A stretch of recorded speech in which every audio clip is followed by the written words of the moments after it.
너무 기쁩니다. 그리웠고 보고 싶었던 식구들 만나고 또 제가 떠난 이후에 이렇게 참석하신 분들, 그분들을 뵙게 돼서 얼마나 기쁜지 모르겠습니다. 비록 몸은 떠났지만 새벽교회 잊을 수 없었습니다. 마치 제 마음속에 바람이 나서 집을 나간 어머니처럼 자식을 버리고 떠나온 것 같아서 늘 마음이 불편했는데 와서 보니까 떠나기를 참 잘했다 생각이 듭니다. 새로운 목사님 오셔서 더 열심히 하시고 또 저보다 더 이렇게 전에 있을 때보다도 찬양팀도 이렇게 많아져서 참 흐뭇하고 이제 새벽교회 잊어버려도 될 것 같습니다.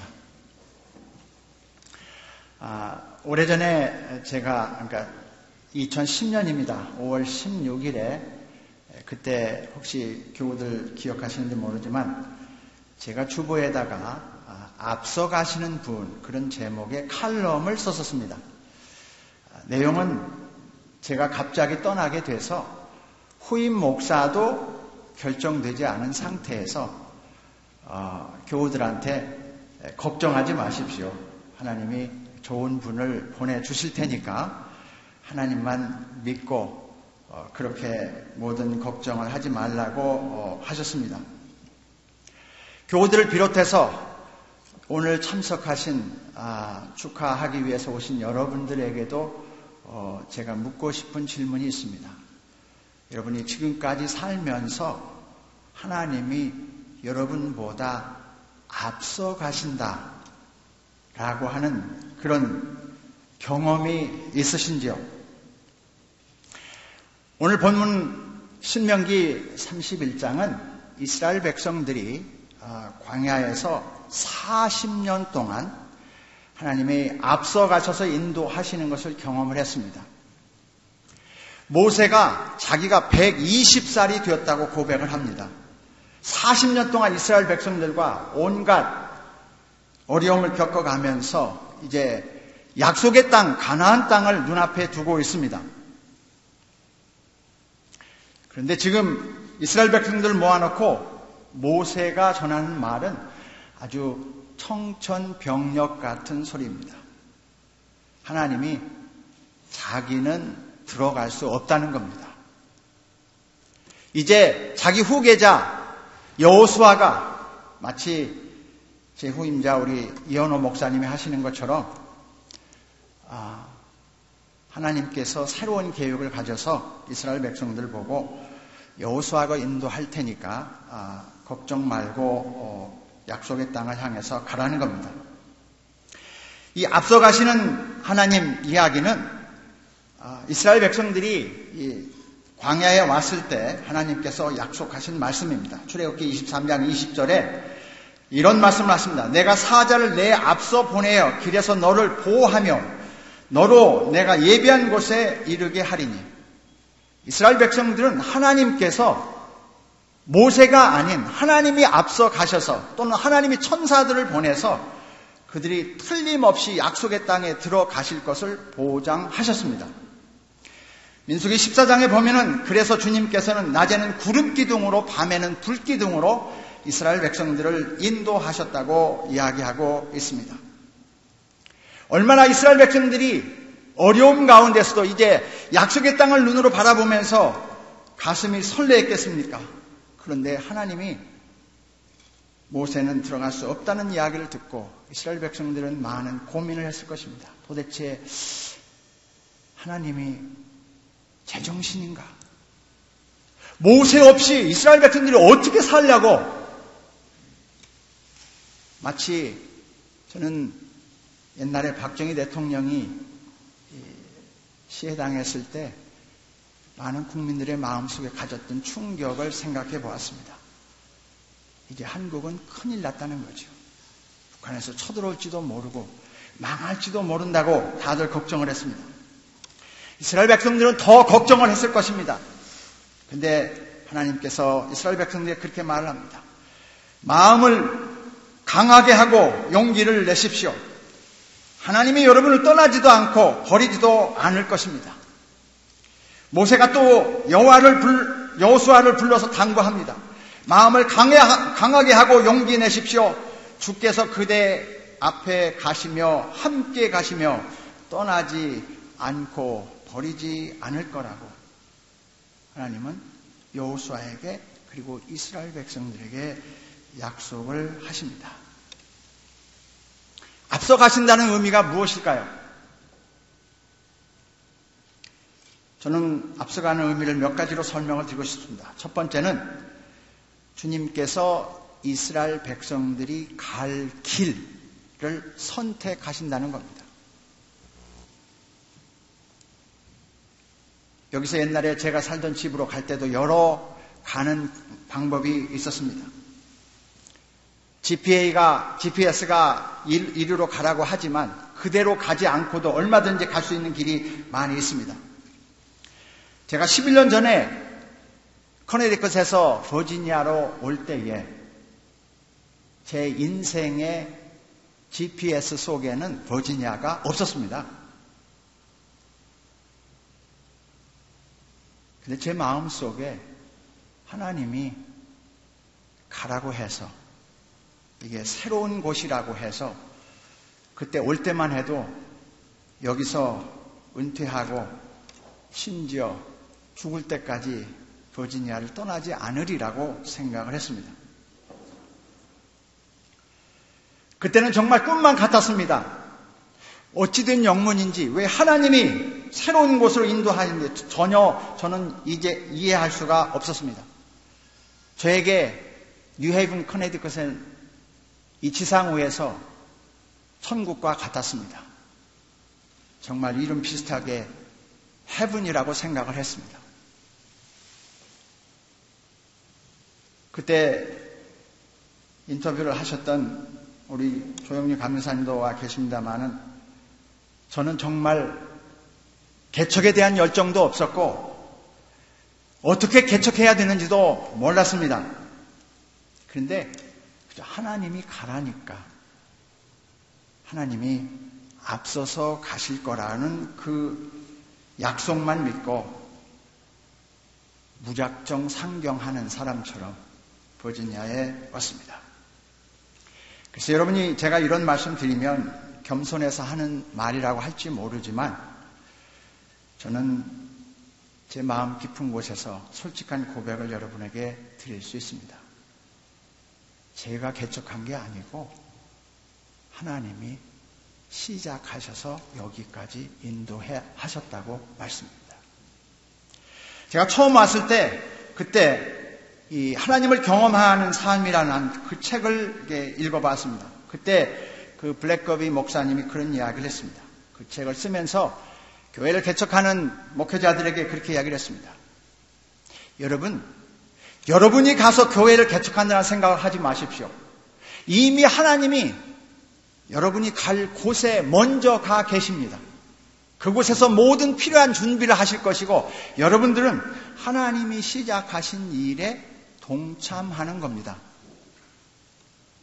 저는 그 말씀이 얼마나 위로가 됐는지 모릅니다. 제가 개척한다고 생각했으면 정말 도저히 못했을 것인데 하나님이 시작을 했다는데 그냥 참여만 하면 된다는데 하나님이 이끌어 가신다는데 참여하는 것도 못하랴 그런 생각을 가지고 목회를 했기 때문에 저는 제가 개척했다고 생각하지 않습니다. 1년 8개월 전에 보스턴 이야기가 나왔을 때도 마찬가지입니다.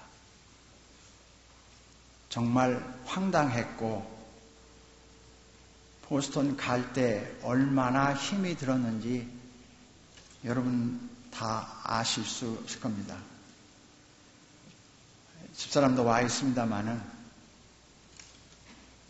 저는 그때 이혼하는 줄 알았습니다. 지금까지 저는 집사람의 말을 안 들은 적이 없습니다. 근데 조 목사님도 그렇고 김명종 목사님도 그렇고 새빛교회 네 교회 아니니까 가 그러는 거예요.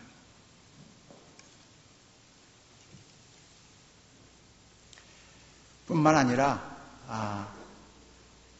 집사람은 집사람 관점에서 저는 제 나름대로 고민하고 있을 때 하나님은 저의 딸을 이용하시는 것을 저는 느낄 수 있었습니다. 딸이 그 당시 한국에 있었습니다. 저희는 고민하다가 사실은 저희 집안 감리사님을 찾아갔습니다. 교인들도 모르시겠습니다만 그때 저는 집안 감리사한테 가서 지금 저 이혼하게 생겼습니다. 그랬더니 가지 말라고 그러시더라고요. 하나님이 교회도 중요하지만 가정도 중요하다. 이혼하게 하면서까지 하나님이 당신을 그곳으로 보낼 것 같지는 않으니까 가지 말라고. 그래서 감독님한테 다 이야기를 해서 내일 아침 9시에 다 캔슬하기로 다 이야기가 됐었습니다. 집에 와서 집사람한테 얘기했습니다. 안 가기로 했다고. 정말 안 가기로 했습니다. 제 마음속에. 왜? 혼자 가면 뭐합니까? 교인들도 저보다는 사모를 더 좋아하는데 제가 가봤자 성공할 가능성이 전혀 없었습니다. 집사람이 한국에 있는 큰아들, 딸하고 이야기를 하자고 그래서 스카이프로 불렀습니다. 이야기가 시작이 됐습니다. 큰아들은 그렇게 말합니다. 엄마, 아빠 이혼하면 2번 다시 안 볼 거야. 그리고 딸은 그렇게 말합니다. 자기가 기도해 보니까 하나님이 부르시는 것 같다는 겁니다. 가라는 겁니다. 그래서 한 말이 엄마가 안 가면 내가 갈 거야. 딸은 영어 강사 계약을 맺고 있어서 올 수도 없었습니다. 근데 하나님은 딸을 통해서 하나님의 뜻을 보여주시는 것을 저는 경험했습니다. 여러분은 어떻습니까? 여러분이 여기까지 와 계신 거가 그저 우연이라고 생각하십니까? 아니면 하나님이 여러분을 앞서가서 인도해 주셔서 이곳까지 오시게 했다고 믿으십니까? 두 번째, 앞서 가신다고 하는 것은 주님이 이끌어 가신다는 겁니다. 주님이 갈 길을, 여러분과 제가 갈 길을 선택하셨을 뿐만 아니라 그 가는 길도 걸음걸음마다 인도하신다는 말씀입니다. 지금 섬기는 교회를 제가 섬기면서 깨달은 것은 새빛교회에 있을 때 하나님이 이끌어 가시게 했더라면 더 부응했을 것이다 하는 그런 생각이 들었습니다. 어떻게 개척하는지도 모르면서 어떻게 목회를 하는지도 모르면서 혼자 아주 애를 썼던 것입니다. 여러분과 저는 어떻습니까? 하나님을 우리들의 삶의 구세주라고 믿으면서 또 또한 동시에 우리들의 삶의 주인이라고 고백하는 거죠. 근데 여러분과 제가 얼마나 자주 우리 삶에 있어서 중요한 결정들, 이것에 대해서 하나님, 당신이 주인이니까 주님이 결정하십시오. 저는 주님이 가라는 대로 가겠습니까? 그렇게 고백을 합니까? 여전히 우리가 주인이 돼서 우리가 원하는 대로 갈 때가 얼마나 많이 있습니까? 저는 오늘 여러분들에게 대단히 죄송한 말씀입니다만은 이 목회자와 교회 지도자들, 교인들에게 공통적인 큰 잘못이 있다고 생각을 합니다. 특별히 이렇게 개척교회라고 이야기할 수 있는 많은 소수의 사람들이 모이는 교회 목회자들, 교인들의 마음 속에는 아주 공통적인 그런 갈망이 있습니다. 그것은 부응하는 겁니다. 아마 이 목사님도 틀림없이 그러실 거예요. 다음 주도 이 정도만 모이면 참 좋겠다. 빨리 재정적으로 자립을 하면 참 좋겠다. 저는 오늘 심각하게 이 목사님뿐만 아니라 여러분들에게도 묻고 싶습니다. 정말 그것을 하나님이 원하실까요? 성경을 보면은 이스라엘 백성들이 40년 동안 광야에서 방황하고 싶었겠습니까? 모세를 비롯해서 아무도 40년 동안 광야에서 있으리라고 생각한 사람은 한 사람도 없었을 겁니다. 모두가 다 길어봐야 2주쯤이면 우리는 가나안 땅에 들어갈 거야. 그렇게 생각을 해서 애굽을 나왔습니다. 그런데 참 하나님 희한한 분이고 이상한 분이고 이해하기 힘든 분입니다. 이스라엘 백성들 발목을 붙잡고 놔주지를 않습니다. 못 간다는 겁니다. 광야를 떠날 수가 없다는 겁니다. 그것도 하루 이틀도 아니고 1년, 2년도 아니고 몇 년도 아니고 40년을 붙잡아 놓으니 죄송합니다 이렇게 말해서 미치고 환장하는 거죠.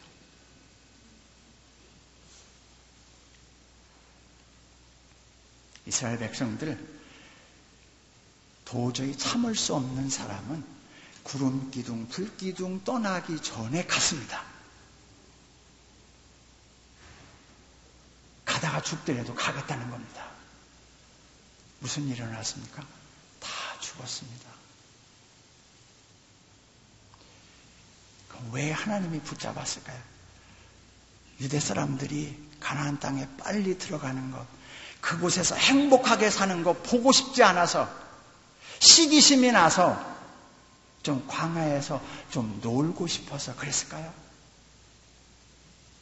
신명기 8장 3절에 이렇게 말합니다. 너를 낮추시며 너를 줄이게 하시며 또 너도 알지 못하며 내 열조도 알지 못하던 만나를 내게 모이신 것은 사람이 떡으로만 사는 것이 아니요 여호와의 입에서 나오는 모든 말씀으로 사는 줄을 너로 알게 하려 하십니다. 빵, 우리식으로 말하면 밥이죠. 밥이 아니래도 빵이 아니래도 하나님이 얼마든지 굶주리지 않고도 살게 할 수 있다고 하는 것을 하나님이 보여주기 위해서 하나님이 어떤 분인가를 이스라엘 백성들이 깨닫게 하기 위해서 40년을 붙잡아 두었다는 겁니다. 가장 중요한 것은 낮추시며 이스라엘 백성들이 2주 안에 약속의 땅에 들어갔으면 40년을 광야에서 지내고도 하나님을 잊어버렸는데 하나님이 누구지? 아마 몇 달도 못 가서 하나님이 누군지도 모르는 그런 상황이 발생을 했을 것입니다. 그런데 말입니다. 하나님은 이스라엘 백성들이 정말 하나님만을 의지하면서 살기를 원하셨습니다. 하나님이 얼마나 위대하신 분인가를 보여주기를 원했습니다. 유대 사람들, 그 당시 광야에서 있었던 사람들에게만 보여주고 싶었던 게 아닙니다. 유대인 자자손손에게 이르기까지, 아니 오늘날 여러분과 저에게도 하나님이 얼마나 위대하신 분인가를 이 출애굽의 사건을 통해서 깨우쳐 주기를 위해서 어찌 보면은 그 당시 유대 사람들이 희생양이 된 것이죠. 그래서 이스라엘 백성들이 지난 3천여 년 동안 하나님이 마치 자기들을 버린 것 같이 독일에서 600만 명이 유대인이라고 하는 이유 때문에 목숨을 잃을 때에도 그들은 하나님을 버리지 않았습니다. 지금도 여전히 메시아가 오기를 기다리며 메시아가 빨리 오게 해달라고 기도하면서 그렇게 자기들의 신앙을 버리지 않고 있습니다. 왜 그렇습니까? 40년 광야 생활을 조상들이 했기 때문에 그렇게 40년을 먹이고 입히셨던 하나님이라면 우리의 어려움도 아시고 인도할 거라고 믿기 때문인 거죠.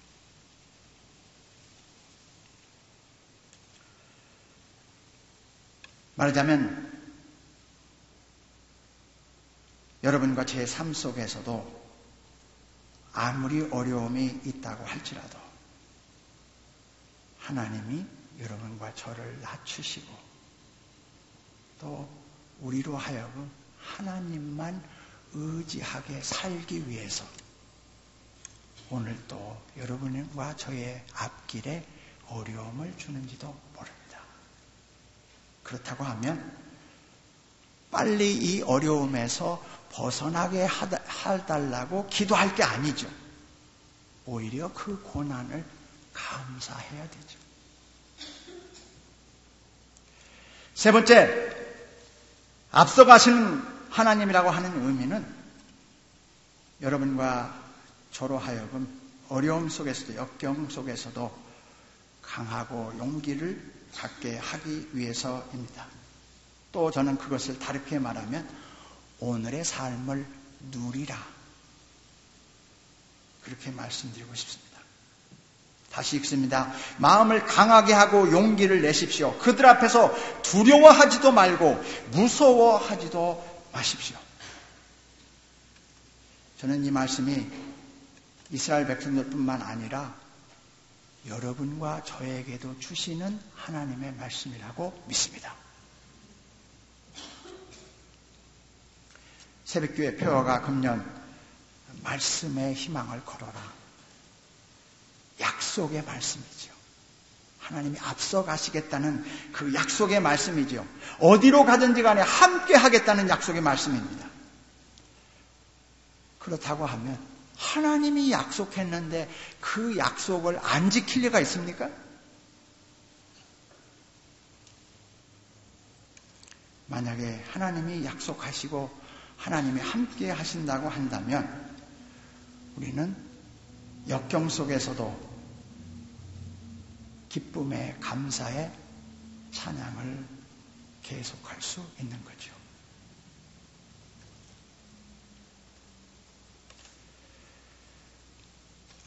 오늘 이 말씀을 드리면서 저는 제 개인의 고백을 드리고 싶습니다. 제가 지금 섬기는 교회는 북부 보스턴 한인교회인데 다음 주 35주년을 맞습니다.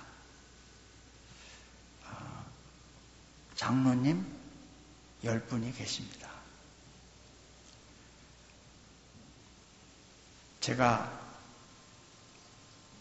가기 전에 우리 교회 배장로님 한 분 계셨는데 10분의 장로님들을 생각하니까 만나기도 전에 머리가 아프기 시작해요. 이분들하고 내가 어떻게 싸워서 좀 죄송한 얘기로 서바이브를 할 수 있을까? 내가 1년이나 견딜 수 있을까? 가서 정신병자가 되는 건 아닐까? 장로님들 대단히 죄송합니다. 이렇게 말씀드려서 제 솔직한 고백입니다. 그러니까 뭐 정말 가기 전부터 그냥 쫄은 거죠. 그런데 참 희한했습니다. 지금도 아마 여러분들이 제가 섬기는 교회 와서 제 설교를 들으시면 저 목사가 옛날에 새벽교회를 섬기던 목사 맞아? 무슨 얘기냐면 제 첫 설교가 제가 하도 궁금해서 그 시간을 봤습니다. 얼마를 설교했냐 했더니 지금도 녹음이 되어 있습니다만 웹사이트에 가면 47분을 했습니다. 그리고 그 내용도 여러분 좀 우리 잘해봅시다. 그런 설교를 한 게 아니라 첫 설교부터 제 눈에 거스리는 것 한 가지 한 가지를 다 지적하는 설교를 했습니다. 첫 예배 드리기 전 토요일 날에는 예배부장님을 불렀습니다. 좀 만나자고. 그리고 뭐라고 한 줄 아십니까? 예배부장님, 내일부터 제가 첫 예배를 드리는데 성가대 아무리 늦어도 5분 전까지 예배당에 오게 하십시오. 지각하는 사람 11시 넘으면 예배당에 들여보내주지 마십시오. 다 애기 방에 가서 텔레비전으로 예배 보라고 하십시오. 제가 이런 생각을 해야 되겠다고 생각하고 보스턴에 간 것도 아니고요. 제가 그렇게 교인들을 이렇게 못 살게 구는 그런 목회자도 아니었습니다. 이상한 것은 이상하게 제가 딴 사람이 되어버렸습니다. 180도 다른 사람이 되었습니다. 3주 만에 주보를 완전히 바꿔버렸습니다. 또 난리가 났죠. 도대체 누가 나하고 상의도 안 하고 주보를 바꿔.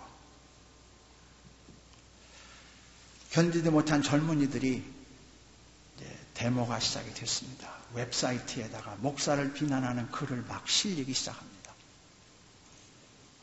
전혀 반응하지 않았습니다. 두려워하지도 않았습니다. 다 말씀드릴 수 없습니다만 1년 동안을 그렇게 싸웠습니다. 장로님들하고 싸우고 교인들하고 싸웠습니다. 장로님들 보고 그렇게 얘기를 했습니다. 장로님들 아무리 저한테 잔소리 해봐야 저는 하나님이 하라는 대로만 할 겁니다. 장로님이 화가 나서 책상을 치더라고요. 도대체 이런 목사가 어딨냐고. 저는 평생 살면서 이렇게 용감해 본 적이 없습니다. 제가 그런 사람이 절대로 아닙니다. 새벽교회 교우들은 너무나 잘할 것입니다. 저는 그렇게 믿었습니다. 성령님이 저를 그렇게 용감한 사람이 되게 했다고 말입니다. 망하면 망하고 죽으면 죽으리라 그렇게 생각을 했습니다. 제가 가보니까 어떻게 된 영문인지 연회에서 벌써 다 제 멤버십을 트랜스퍼를 해놓은 겁니다. 그래서 저는 버지니아 오고 싶어도 올 수가 없는 그런 상황이었습니다.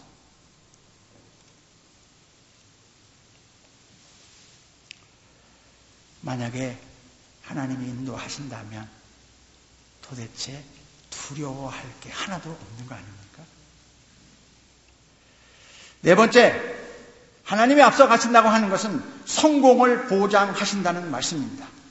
하나님이 앞서 가신다고 하는 의미는 이스라엘 백성들이 무슨 일이 있어도 약속의 땅에 도착해서 그 땅을 차지할 거라는 겁니다. 아무리 원주민들이 강해도 하나님이 그들을 도와서 그들이 약속의 땅을 다 차지할 수 있다는 것입니다. 여러분과 제가 불안한 이유는 무엇입니까? 실패할까 걱정하는 거죠. 사실 또 죄송한 이야기입니다만은 집사람은 또 결사적으로 반대한 이유가 보스턴에 가서 목회 틀림없이 실패할 거라는 거죠. 여러분들에게 죄송한 이야기입니다만은 이 지역에도 저를 실패한 목사로 생각하는 분들이 계십니다. 제가 들은 이야기 때문에 여러분에게 드릴 수 있습니다. 그러나 여러분, 성공이냐 실패냐, 만약에 거기에 대해서 우리가 목숨을 건다고 하면 믿음이 없는 거죠. 하나님이 앞서 가신다고 하는 것을 우리는 부인하는 겁니다. 또 어떤 분은 그렇게 생각할지 모릅니다. 새빛교회가 정말 미래가 있을까?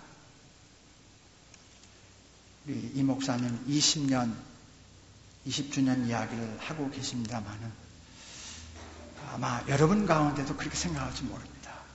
새빛교회 글쎄 20년 갈 수 있을까? 아니 1년, 2년 그런 이야기는 제가 이곳에서 목회할 때도 끊임없이 나왔던 이야기입니다. 그러나 전 여러분에게 말씀드리고 싶습니다. 교회든지 여러분의 개인의 삶이든지 무슨 선교단체든지 무엇이든지 여러분과 제가 앞서 가시는 하나님만 믿을 수 있다면 우리는 걱정할 것 하나도 없습니다. 우리에게 필요한 것 주님이 이미 다 알고 계십니다. 주님의 계획 속에 어떻게 할 것 다 알고 있습니다. 새벽교회 교우들 예배 장소 걱정되지요? 여러분 걱정할 필요 하나도 없습니다. 실제적으로 걱정해야 될 분은 하나님이시죠. 또 감리사님, 감독님, 연합감리교회를 책임진 분들이 다 해주실 것이라고 믿습니다. 염려 놓으시기 바랍니다. 교회만 그렇습니까? 개인의 삶은 안 그렇습니까?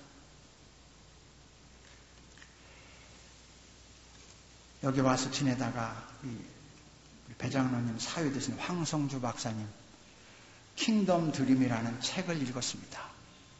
거기에다 그렇게 황 박사님이 고백하는 걸 읽어봤습니다. 저는 조급증 속에 쫓기듯 인생을 살아왔습니다. 성공이죠. 그것이 사업이든지 교회든지 선교단체든지 끊임없이 어떻게 하면 이것이 잘 될 수 있을까? 그래서 마음속에 조급한 겁니다. 빨리 성공하고 싶은 겁니다. 그럼 사는 말이 그동안 황 박사님은 자신의 꿈을 이루기 위해서 열심히 살았다는 겁니다. 그러나 이제 자신의 꿈을 포기했다고 고백을 합니다. 이제부터는 하나님 나라의 꿈을 이루기 위해서 살겠다고 그렇게 말을 합니다.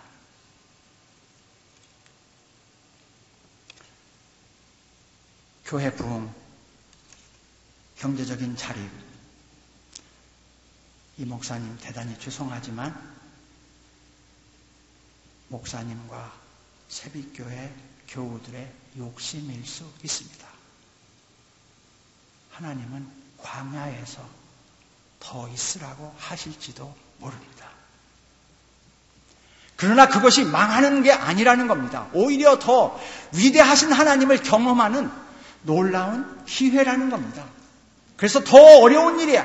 앞으로 부딪힐 때 그것을 다 극복할 수 있는 힘을 부여하기 위해서 하나님이 여러분과 저를 훈련시키는 거죠.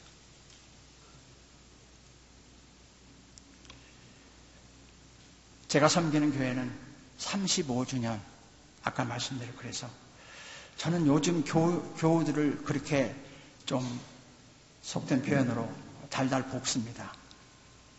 35살이면 아기를 낳아야 됩니다. 여러분 10살입니다. 지금부터 아기 낳을 걱정 하십니까? 여러분들 한 사람 한 사람이 튼튼하게 자라면 되는 겁니다. 믿음 안에서 한 사람 한 사람이 정말 그게 부모의 소망이 아닙니까? 잘 먹고 잘 크는 거죠. 10년, 20년 후의 일을 지금부터 고민할 필요는 없다는 말씀입니다.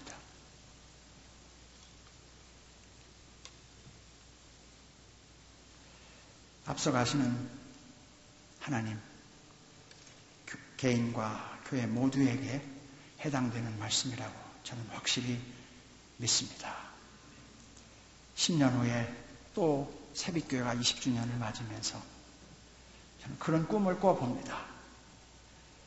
앞서가는 주님을 따라갔더니 이렇게 하나님께서 놀랍게 복을 주셨다고 10년 후에 여러분들이 고백할 수 있게 되기를 간절히 소원합니다. 더 이상 어떻게 하면 살아남을까? 저는 정말 그렇게 살고 싶지 않습니다. 흔히 말하는 서바이벌 내다가 목을 걸지 말자는 겁니다. 그것은 우리 하나님을 모독하는 행위이기 때문에 그렇습니다. 성공, 석세스. 성공은 하나님이 해 주셔야 할 수 있습니다.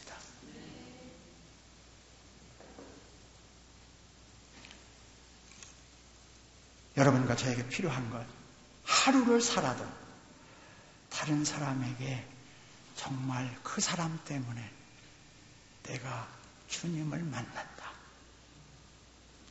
그런 고백이 있어야 한다는 겁니다. significance라는 그런 말을 하죠. 새벽교회 지금 있는 대로도 하나님은 기뻐하시리라고 믿습니다. 여러분과 제가 정말 새로 예수 믿기로 한 사람에게 나는 새벽교회에 가서 예수를 만났다고 고백할 수만 있으면 말입니다. 더 이상 욕심부리지 말고 새벽교회가 금년의 목표로 세운 성경 말씀 읽는 것부터 열심히 하십시다. 또 열심히 기도하십시다. 뭐 더 달라는 기도가 아니라 하나님이 앞서 가시는 것을 믿게 해달라는 그런 기도. 그리고 하나님 제가 묵묵히 따르겠습니다. 그리고 기다리겠습니다. 라는 그런 약속의 기도를 드리십시다. 오늘까지 앞서 가시는 주님을 따라오신 여러분 모두에게 주가 주시는 참된 기쁨이 오늘 여러분 모두에게 충만하기를 간절히 소원합니다. 말씀 묵상하면서 잠시 기도하는 시간 갖습니다.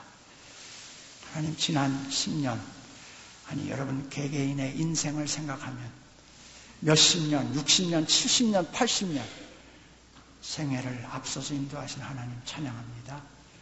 앞으로 주님만 바라보고 하루하루를 순간순간을 살게 도와주소서. 그렇게 기도하십시다.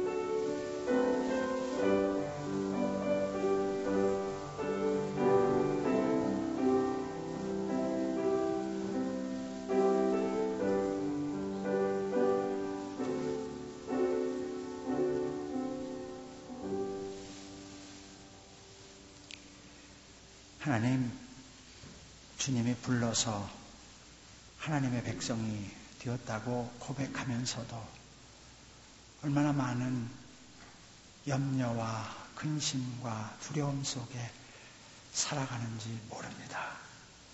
하나님, 우리들의 믿음 없음을 이 시간에 회개합니다.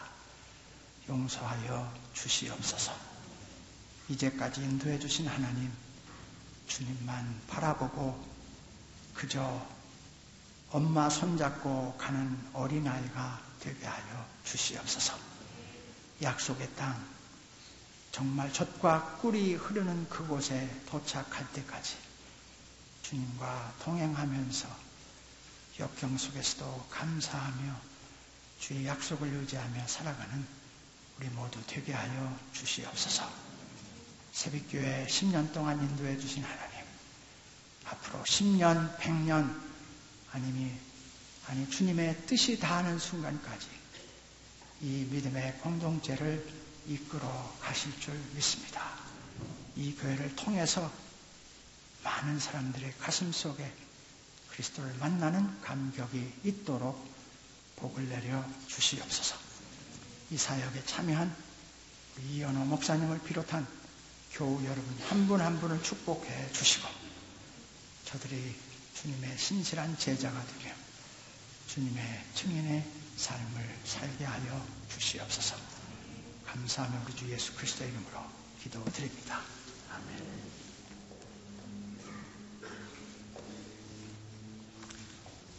먼 길 오셔서 저희의 영적